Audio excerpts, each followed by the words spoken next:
reading comes from the book of Exodus, the 16th chapter. The whole congregation of the Israelites complained against Moses and Aaron in the wilderness. The Israelites said to them, "If only we had died by the hand of the Lord back in the land of Egypt, when we sat by the flesh pots and ate our fill of bread.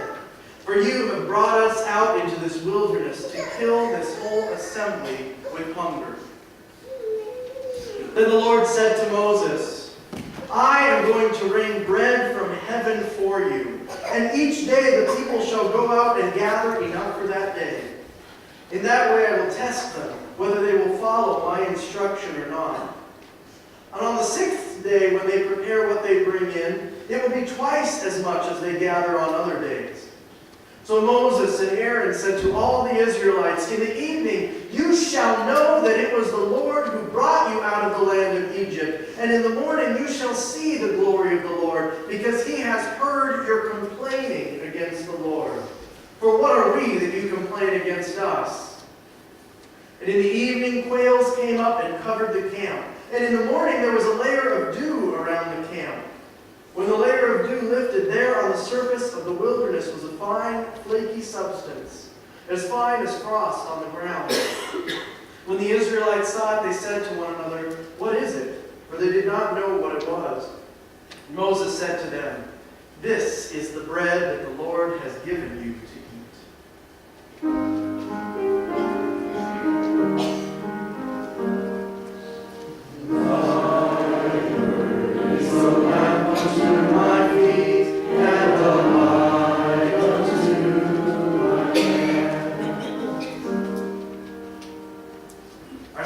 This morning comes from the book of Exodus, the 17th chapter. So notice just how quickly this story follows upon the one we just heard, right? First was from chapter 16, this is chapter 17. From the wilderness of sin, the whole congregation of the Israelites journeyed by stages, as the Lord commanded. They camped at Rephidim, but there was no water for the people to drink. The people quarreled with Moses and said, "Give us water to drink." Moses said to them, "Why do you quarrel with me? Why do you test the Lord?" But the people thirsted for water, and the people complained against Moses and said, "Why did you bring us out of Egypt? To kill us and our children and our livestock with thirst?" So Moses cried out to the Lord, "What shall I do with this people? They are almost ready to stone me." The Lord said to Moses, "Go on ahead of the people, and take some of the elders of Israel with you, and take in your hand the staff with which you struck the Nile, and go. I will be standing there in front of you on the rock at Horeb. Strike the rock, and water will come out of it, so that the people may drink." And Moses did so in the sight of the elders of Israel. He called the place Massah and Meribah, because the Israelites quarreled and tested the Lord, saying, "Is the Lord among us or not?"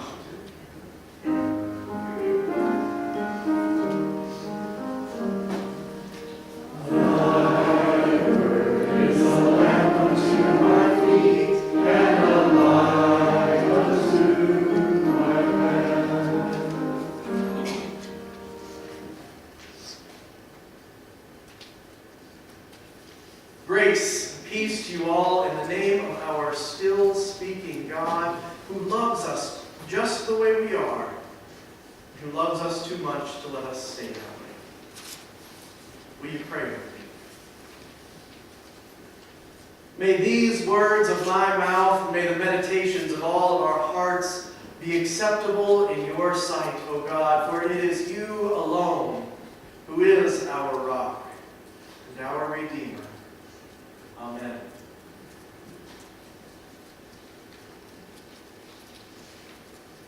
So as I mentioned, as I read the scriptures this morning, I wanted to take a break from following the lectionary this morning, or rather, I wanted to take this Sunday to go back and to revisit a couple of these passages from Exodus that we have heard in the last couple of weeks, but which were not the focus of my message in the last couple of weeks. For the last several weeks, our Older Testament readings have come from the book of Exodus.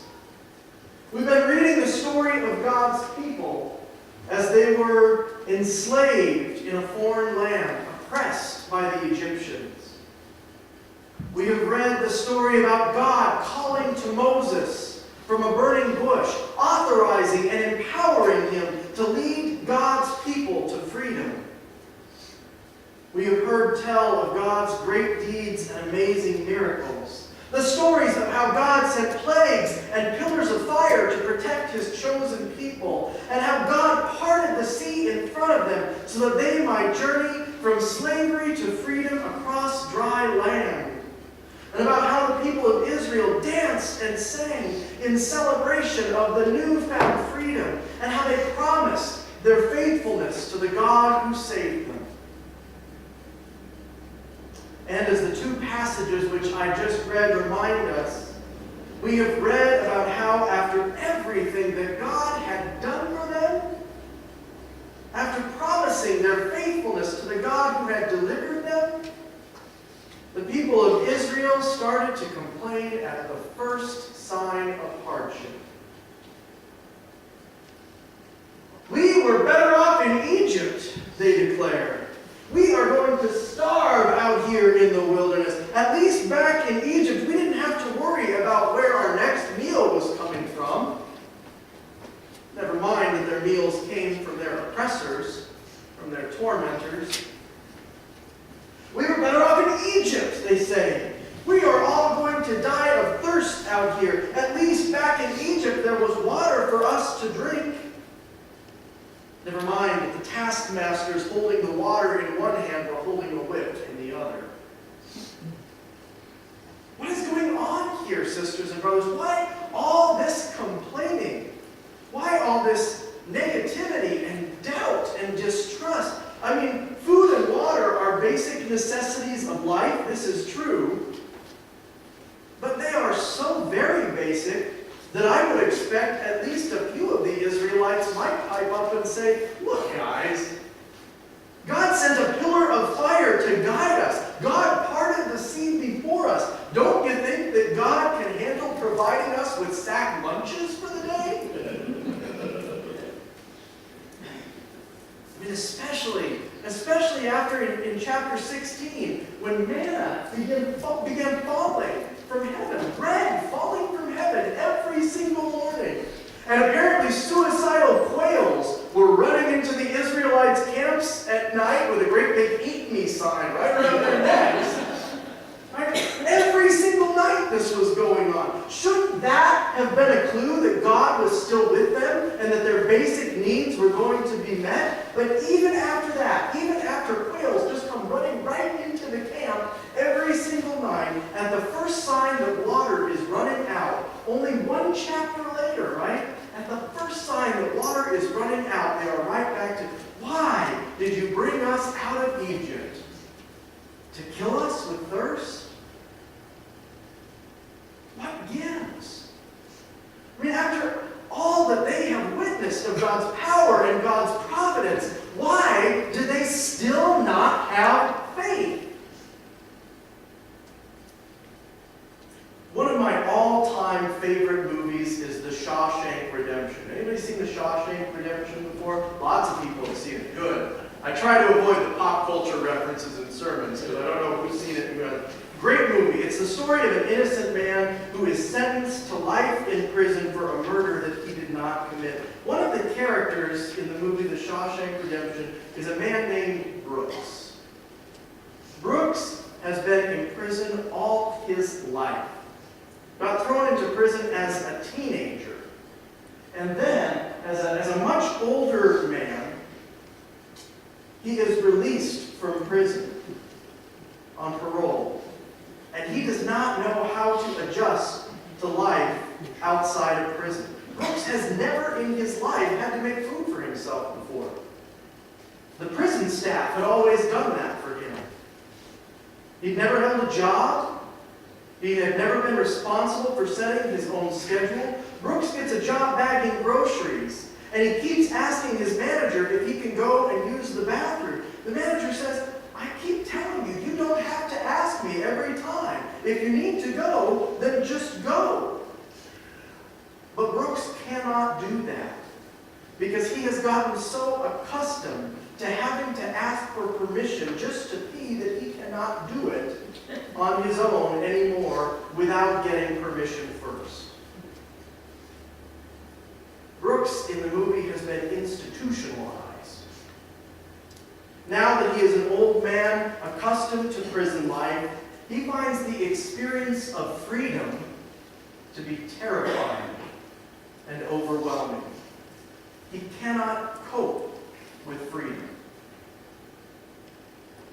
I think that's exactly what is happening with the Israelites in our story in Exodus as they are complaining against God. They are having difficulty adjusting to freedom. They have never known anything but the lives of slaves, right? They were born slaves. Their parents and their grandparents were slaves. Servitude is the only life that they had ever known. And now they are free and their world has been turned upside down. Freedom is overwhelming. Freedom comes with uncertainty. Freedom comes with responsibility. At this point, the Israelites think that perhaps they would have been better off in bondage than to have to deal with the uncertainty and responsibility that comes with freedom. Just like Brooks in The Shawshank Redemption, God's people had spent so much time in captivity that they had become institutionalized. I know that the institutional church sometimes gets a bad rap in today's culture.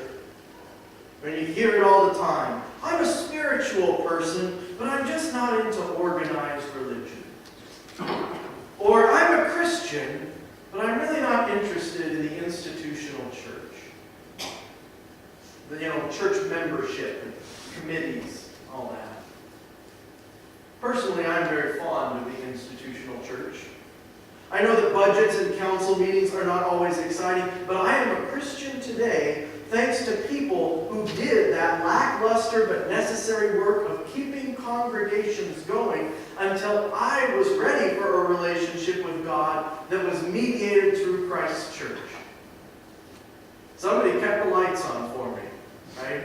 Like Motel 6. Somebody kept the light on for me until God moved in my heart and I was ready to come through those doors. I am fond of reminding people that the work that we do to preserve the church as an institution is at least as much for the benefit of our grandchildren as it is for us. But an institutionalized church, that is a different story. Like Brooks in The Shawshank Redemption, like the people of Israel after generations of captivity in Egypt, it is possible for churches to become institutionalized. Churches grow accustomed to having a very small number of people in the congregation doing everything for them. And the idea that taking something on becomes frightening to everyone else. They get caught in ruts. They get comfortable with doing things in a certain way year after year after year. And then, before too long, any kind of change at all can become intimidating. In other words, freedom becomes more than they can handle. Churches can become institutionalized. And freedom becomes more than they can handle. Because freedom comes with responsibility. Freedom means that the future is truly in our hands and not in someone else's. I have no interest in being a part of an institutionalized church. And if you really think about it, we probably don't either. That is what next Sunday's retreat is all about. It's about recognizing that you have the freedom to make this congregation what you want it to be. No one is stopping you. You have this faith in Jesus Christ, and you get to decide how that plays out in this congregation and in this community of Custer, South Dakota. You get to tell us, the leadership of the church, what you think is important. You get to tell us where you think our resources should go. You become the leadership of the church in shaping this church into what you believe it is that God is calling us to do and to be. Next week, we will gather here at the church at 8:30 to carpool and then head up to Placerville for our 10 a.m. worship service and an afternoon of you exercising the freedom that you have to follow your conscience and to follow Jesus Christ in making this church truly Christ's church in Custer, South Dakota. And I know that that is asking a lot of you. You see the agenda, 7 whole hours. And that's Sunday. The Broncos are playing the Giants that day. We all have to make sacrifices. And we do. We have to make sacrifices. We have to be invested personally in our church if we really want to call it our church. Strong, growing churches, it doesn't happen by accident. They happen only when the people of the church listen to each other and listen to the Holy Spirit, to what God is calling us to do and be, and then say, yes. Yes, Lord, here I am, send me. Being a church, it takes work. One of my favorite gospel stories is found in the 5th chapter of John's Gospel. It's one of many, many stories that we have in the Gospel of Jesus healing a crippled person. But in this story, the man whom Jesus meets, whom Jesus heals, he has been lying beside this pool of magical healing power. He has been lying beside the pool for years. And in all that time, he has never made it to the pool during those moments when its healing properties were active. And so before healing this man, Jesus asks him a rather direct and pointed question. Jesus says to the man, "Do you want to be made well?" Jesus is asking him, in other words, is it simply because of your disability and lack of support that you have not been able to make it into this healing pool when it's active? Or have you reached a point after so many years that you actually prefer the life of a beggar, lying on the ground and waiting for charity and sympathy? Because Jesus is implying, I can heal your legs. I have the power to do that. But if you prefer to just lay on the ground, then me healing your legs is not going to make a bit of difference. Do you want to be made well? That's the question that we are about to answer as a church. I was told by the search committee that called me here to be your pastor that this is a church that wants to grow and is ready to grow. But no pastor in the world can make that happen alone. Are we in this together? Are we ready for the responsibility that is implicit in liberty? Are we ready to roll up our sleeves and get to work? Or have we gotten comfortable and complacent? Have we become an institutionalized church that finds the freedom to shape our own future frightening? For our sake, for this community's sake, for the world's sake, and for God's sake, let us embrace the challenge of freedom. And together, let's get to work. Amen. Amen.